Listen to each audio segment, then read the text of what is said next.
Avez-vous parfois du mal à mettre en avant vos compétences, à vous valoriser, alors que vous avez 10 ans, 20 ans, 30 ans d'expérience professionnelle? Que vous savez que vos clients ont toujours été satisfaits de vous, mais que là, quand vient un nouveau client, un nouveau prospect, tout à coup, vous avez une hésitation. Que faut-il mettre en avant? Comment faut-il se valoriser pour répondre spécifiquement à cette attente?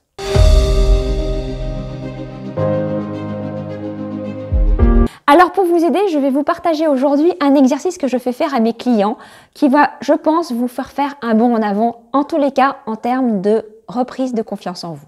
Cet exercice est de faire le point, client par client, de tout ce que vous avez fait pour eux. Des actions que vous avez menées, client par client. De faire en réalité, de préparer des études de cas. Donc posez-vous, client par client, les questions suivantes. Quelles sont les problématiques avec lesquelles ils sont venus vous voir? Quels sont le diagnostic que vous avez mené? Quelles sont les étapes que vous leur avez proposé de suivre? Et aussi, du coup, quelles sont les actions et les résultats que vous leur avez obtenus? Mais aussi, quelles sont les questions qu'ils vous ont posées et auxquelles vous avez trouvé des solutions? Par exemple, si vous êtes consultant pour une entreprise et que celle-ci est venue pour une problématique de trésorerie, certainement que vous avez dû mener un diagnostic, que vous lui avez proposé d'établir des règles de gestion, que vous avez réalisé peut-être pour elle un nouveau business plan, que vous avez assuré des rendez-vous à la banque ou que vous avez mis en place des réductions de coûts. Pour cela, n'hésitez pas surtout à aller chercher vos témoignages clients, demandez à vos clients en quoi vous avez été bénéfique pour la progression de leur entreprise et relisez bien, imprégnez-vous bien justement de ces témoignages pour pouvoir écrire vos études de cas et réaliser, prendre conscience des actions que vous avez menées pour vos clients. Quand je dis imprégnez-vous, ça veut dire imprégnez-vous de leurs arguments, mais aussi de leur vocabulaire, de leur jargon.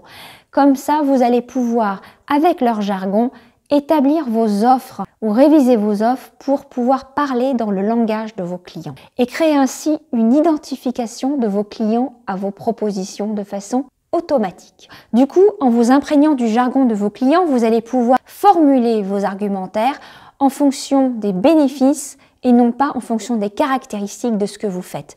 Et j'en parle de façon beaucoup plus détaillée dans cette vidéo ici sur comment attirer les clients que vous voulez.